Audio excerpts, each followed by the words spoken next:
Hi, we're Jess and Scott Poland from Chestnut Park. Today we're going to talk about your 4 options when buying and selling at the same time. This can be a really stressful period, and so we want to walk you through some of the pros and cons to each scenario while you're going through this process. So let's talk about buying. One of your options, and this is going to be for very few people that can actually afford it. So the first option is to purchase without selling your current home. So this is going to be for people who currently own their home outright or have the financial stability to afford 2 mortgages. So the pro is obviously that it gives you more control over your home search. So this gives you the flexibility to take the time that you need to find the house that you want to find, and without being pressured to make a quick decision. So the con to that situation would be you have increased financial pressure. Now, this can cause quite a bit of stress on people having to carry 2 homes, possibly 2 mortgages, maintenance costs, taxes, all that sort of stuff.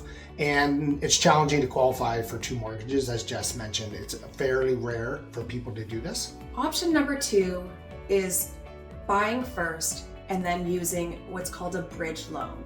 So a bridge loan will allow you to close on your purchase prior to your sale closing. So you can utilize this for so many different options.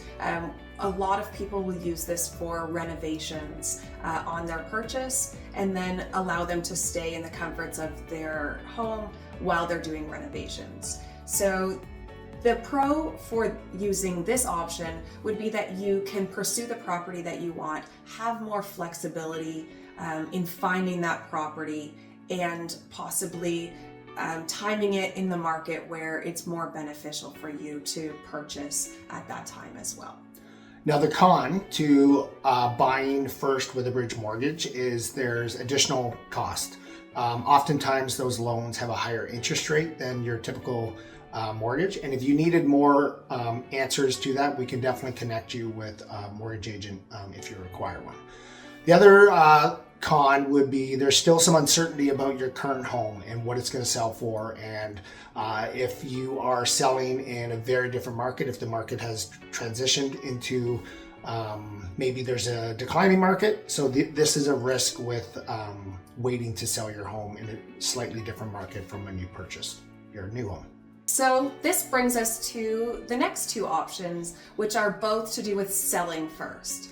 So the first one is to sell first with a long closing date. So this is something that a lot of people will utilize. The pro is that you get a clear financial picture as to what you can shop with. So you have sold your house, you know exactly what you've gotten out of the sale, and then you can shop with confidence after that.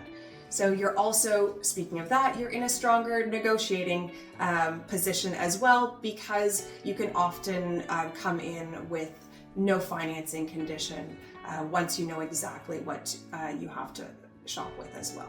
Now, the con to that situation would be limited buying flexibility. Your current home is sold, there's a closing date set in stone, and now you are under pressure to find that next house. This can cause a bit of emotional impact with that uncertainty because you haven't found that next house. So you will be constantly monitoring the market with your agent to find that next house. So that this can cause a bit of stress with some people for sure. The second option would be to sell first and then move into a rental. So you would sign a 3, 6, 12-month lease, and while you're there looking for another home. So obviously this gives you the luxury of time. So you've got tons of time to look for another property and make sure that you're finding the right one. It also avoids any double mortgage payments as well. So you'll just have your rental payment, but not an additional mortgage to carry.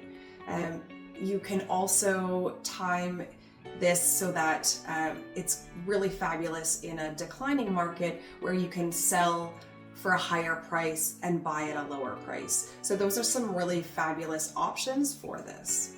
Now, the con to this would be there's additional carrying costs. So now you are renting a place short-term, or maybe it is up to 12 months. So there are obviously costs associated with that.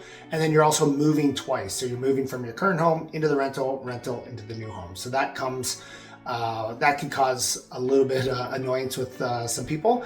And then the next is the risk of rising home prices. So if you, like Jess said, but the opposite, if you sold your home, say now in November, December, and then end up having to buy in May, you're probably going to buy in a rising market. So you're going to pay more because it's a slightly different market from when you sold your house. So these are some really fabulous options for you when you are looking to buy and sell at the same time. We understand that it's not easy, and for your first time, it was really simple because you just had to buy a house. But now there's so many more balls in the air. So we're happy to help you to choose the right option for you.